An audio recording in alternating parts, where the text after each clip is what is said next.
बच्चों, स्वागत है आप सभी का सेल्फ स्टडी क्लासेस में। तो आज हम लोग क्लास 10th के बायोलॉजी भारतीय भवन बुक से अध्याय 3 परिवहन के अति लघुत्तरीय प्रश्नों को देखने वाले हैं। तो आइए 1 नंबर क्वेश्चन देखते हैं। हमारा 1 नंबर क्वेश्चन कहता है, जीवों के शरीर में पदार्थों के स्थानांतरण के लिए विकसित तंत्र को क्या कहते हैं? तो उसको हम परिवहन तंत्र कहते हैं। जीवों के शरीर में पदार्थों के स्थानांतरण के लिए विकसित तंत्र को परिवहन तंत्र कहते हैं। चलिए अगले क्वेश्चन को देखते हैं। 2 नंबर क्वेश्चन कहता है, संवहन ऊतक किसे कहते हैं? 2 नंबर क्वेश्चन कहता है, संवहन ऊतक किसे कहते हैं? तो इसके उत्तर हो जाएंगे, जल एवं खाद्य पदार्थों के परिवहन हेतु विशिष्ट ऊतक को संवहन ऊतक कहते हैं। जल और खाद्य पदार्थ का परिवहन जो ऊतक कराता है उसी को हम संवहन ऊतक कहते हैं। चलिए 3 नंबर क्वेश्चन देखते हैं। 3 नंबर क्वेश्चन कहता है, चालनी नलिका कहाँ पाई जाती है? तो वह फ्लोएम ऊतक में पाई जाती है। चालनी नलिका कहाँ पाई जाती है? फ्लोएम ऊतक में। चलिए 4 नंबर क्वेश्चन कहता है कि वाष्पोत्सर्जन किसे कहते हैं? वाष्पोत्सर्जन किसे कहते हैं? तो इसके उत्तर हैं, पौधों के पत्तियों द्वारा जल का वाष्प के रूप में निष्कासन वाष्पोत्सर्जन कहलाता है। पौधों के पत्तियों द्वारा जल का वाष्प के रूप में निष्कासन वाष्पोत्सर्जन कहलाता है। पौधों के पत्तियों से जल वाष्प के रूप में निकलते हैं। चलिए अगला क्वेश्चन देखते हैं। 5 नंबर कहता है, स्थानांतरण क्या है? स्थानांतरण क्या है? तो इसके उत्तर हैं, पौधों में जल के साथ साथ खनिज लवण और खाद्य पदार्थ का हर भाग में संचालन स्थानांतरण कहलाता है। पौधों में जल के साथ साथ खनिज लवण और खाद्य पदार्थों का हर भाग में संचालन स्थानांतरण कहलाता है। 6 नंबर क्वेश्चन हमारा है, खाद्य पदार्थों का स्थानांतरण किस रूप में होता है? तो उसके उत्तर हैं, सुक्रोज के रूप में होता है। खाद्य पदार्थों का स्थानांतरण किस रूप में होता है? तो सुक्रोज के रूप में होता है। 7 नंबर क्वेश्चन कहता है कि खनिज लवणों का अवशोषण किस रूप में होता है? तो आयन के रूप में होता है। खनिज लवण को पेड़ पौधे धरती से किस रूप में खींचते हैं? तो आयन के रूप में खींचते हैं। 8 नंबर क्वेश्चन कहता है, खाद्य पदार्थों का स्थानांतरण क्यों जरूरी होता है? खाद्य पदार्थों का स्थानांतरण क्यों जरूरी होता है? तो इसका उत्तर होगा, जिससे पौधों के सभी भागों का विकास हो सके। चलिए 9 नंबर क्वेश्चन देखते हैं। 9 नंबर क्वेश्चन कहता है, रक्त के विभिन्न अवयवों के नाम लिखे। रक्त में क्या क्या होता है उसके नाम लिखे। तो रक्त के निम्नलिखित 3 अवयव हैं। रक्त के कितने अवयव हैं? 3। 1 नंबर में है लाल रक्त कोशिका, जिसको हम आरबीसी कहते हैं, रेड ब्लड सेल्स। दूसरा है श्वेत रक्त कोशिका, जिसको हम लोग डब्ल्यूबीसी भी कहते हैं, व्हाइट ब्लड सेल्स। और तीसरा है प्लेटलेट्स। चलिए 10 नंबर क्वेश्चन देखते हैं। 10 नंबर क्वेश्चन कहता है, रक्त परिसंचरण तंत्र के 3 प्रमुख अवयवों के नाम लिखें। रक्त परिसंचरण तंत्र के 3 प्रमुख अवयव के नाम लिखें। तो उनके नाम निम्नलिखित है। रक्त परिसंचरण के 3 अवयव के नाम निम्नलिखित है। 1 नंबर में है धमनी, 2 नंबर में शिरा और 3 नंबर में रक्त कोशिका है। चलिए 11 नंबर क्वेश्चन देखते हैं। 11 नंबर क्वेश्चन कहता है, रक्त किस प्रकार का ऊतक है? रक्त किस प्रकार का उत्तर है? तो हो जाएगा तरल संयोजी ऊतक। रक्त तरल संयोजी ऊतक है। 12 नंबर क्वेश्चन देखते हैं। कहता है, लाल रक्त कोशिकाओं का निर्माण शरीर में कहाँ होता है? लाल रक्त कोशिका के निर्माण शरीर में कहाँ होता है? तो अस्थि मज्जा में होता है। अस्थि मज्जा। 13 नंबर क्वेश्चन कहता है कि मनुष्य में लाल और श्वेत रक्त कोशिकाओं में कौन दूसरे की अपेक्षा बहुत कम होता है? लाल कम होता है या श्वेत रक्त कोशिका कम होता है? तो इसके उत्तर देखते हैं। श्वेत रक्त कोशिका लाल रक्त कोशिका से बहुत कम होता है। श्वेत रक्त कोशिका जो है वह कम होता है किससे? लाल रक्त कोशिका से।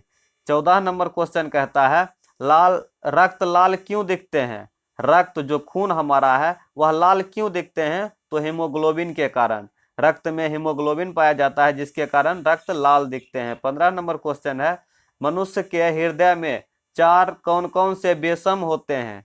मनुष्य के हृदय में 4 कौन कौन से बेसम होते हैं? तो मनुष्य के हृदय में निम्नलिखित 4 बेसम होते हैं। उनके नाम निम्नलिखित हैं। चलिए इसको देखते हैं।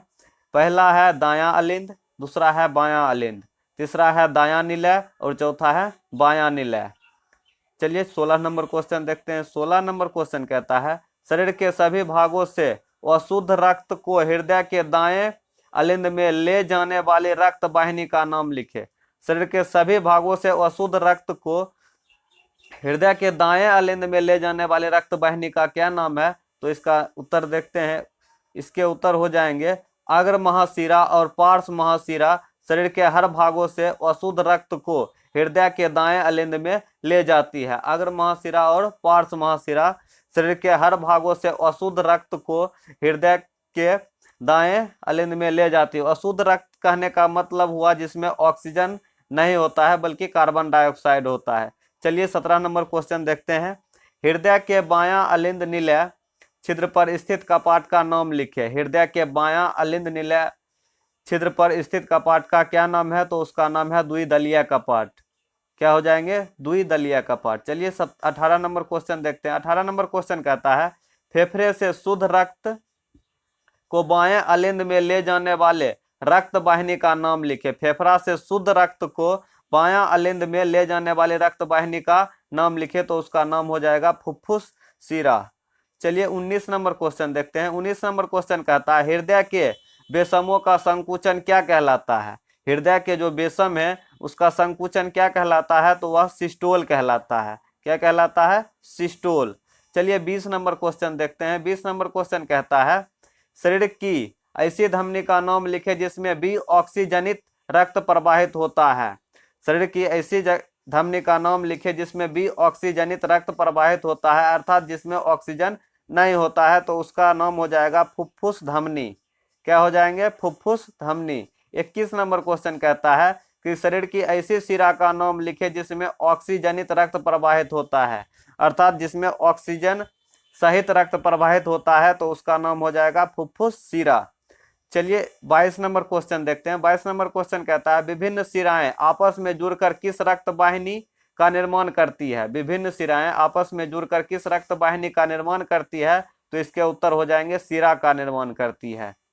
23 नंबर क्वेश्चन देखते हैं। 23 नंबर क्वेश्चन कहता है एक ऐसे एक कोशिकीय पौधे का नाम बताए जिसमें परिवहन विसरण के द्वारा होता है। एक कोशिकीय पौधा का नाम बताना है जिसमें परिवहन विसरण के द्वारा होता है तो उसका नाम हो जाएगा यूग्लिना। और भी कई नाम है क्लेमाइडोमोनस आदि। आप किसी एक पौधे का नाम याद रख सकते हैं। 24 नंबर में है कि पौधे में जल तथा खाद्य पदार्थों के स्थानांतरण करने वाले ऊतकों को क्या कहते हैं? पौधे में जल तथा खाद्य पदार्थों के स्थानांतरण करने वाले ऊतकों को क्या कहते हैं? तो पहले हम जान लेते हैं कि पौधे में दो ऊतक होते हैं, एक होते हैं जाइलम और दूसरा होते हैं फ्लोएम। पौधे में जल का स्थानांतरण जाइलम करता है तथा खाद्य पदार्थों का स्थानांतरण फ्लोएम करता है। इसे आप ट्रिक से याद कर लीजिए, जौ से जल और जौ से जाइलम। उसके बाद फ्लोएम आपको याद हो जाएंगे और यह बहुत महत्वपूर्ण क्वेश्चन है, बोर्ड परीक्षा में जरूर आएंगे। चलिए 25 नंबर क्वेश्चन देखते हैं।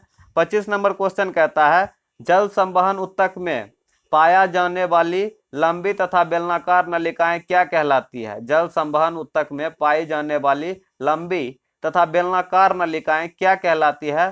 तो वह जाइलम ऊतक कहलाती है। कौन सा ऊतक? जाइलम ऊतक। और याद रखिए यही ऊतक जल का संवहन भी करती है। 26 नंबर क्वेश्चन कहता है जाइलम तथा फ्लोएम में किसकी कोशिकाएं मृत होती है? तो जाइलम में। अधिक बार जाइलम ही आती है। जाइलम की कोशिकाएं क्या होती है? मृत होती है। 27 नंबर क्वेश्चन कहता है जाइलम तथा फ्लोएम में कौन सा संवहन ऊतक खाद्य पदार्थों का स्थानांतरण करता है? तो हम आपको पहले भी बता चुके हैं, फ्लोएम ऊतक हो जाएगा क्योंकि जाइलम ऊतक जल का संवहन करता है। चलिए 28 नंबर क्वेश्चन देखते हैं। 28 नंबर क्वेश्चन कहता है पौधों में जल, खनिज लवण और खाद्य पदार्थों को पौधे के शीर्ष भाग तक पहुंचाने वाली क्रिया क्या कहलाती है? तो वह स्थानांतरण कहलाती है। पौधों में जल, खनिज लवण तथा खाद्य पदार्थों को पौधे के शीर्ष भाग तक नीचे से लेकर ऊपर तक पहुंचाने वाली क्रिया क्या कहलाती है? तो वह स्थानांतरण कहलाती है। 29 नंबर क्वेश्चन कहता है रक्त या रुधिर किस प्रकार का ऊतक है? तो यह तरल संयोजी ऊतक है। किस प्रकार का ऊतक है? तरल संयोजी ऊतक है। 30 नंबर क्वेश्चन हमारा है दायां और बायां अलिंद एक दूसरे से किस रचना के द्वारा अलग होते हैं? दायां और बायां अलिंद किस रचना के द्वारा एक दूसरे से अलग होते हैं? तो उसका उत्तर हो जाएगा अंतरा, अलिंद, भित्ति या सेप्टम द्वारा। इसका दो नाम है, अंतरा, अलिंद, भित्ति या सेप्टम द्वारा। चलिए 31 नंबर क्वेश्चन देखते हैं। 31 नंबर क्वेश्चन हमारा है, उस शिरा का नाम बताए जिसमें शुद्ध या ऑक्सीजनित रक्त का प्रवाह होता है। शुद्ध रक्त का प्रवाह किस शिरा में होता है? तो फुफ्फुस शिरा में होता है। 32 नंबर क्वेश्चन को देखते हैं। कहता है वैसा रक्त प्लाज्मा जिसमें लाल रक्त कोशिकाएं नहीं पाई जाती है क्या कहलाता है? वैसा रक्त प्लाज्मा जिसमें लाल रक्त कोशिकाएं नहीं पाई जाती है क्या कहलाता है? लसिका कहलाता है। याद रखिएगा, लसिका। 33 नंबर क्वेश्चन कहता है, लाल रक्त का संचार ज्यादा दबाव से किसमें होता है? धमनी में या शिरा में?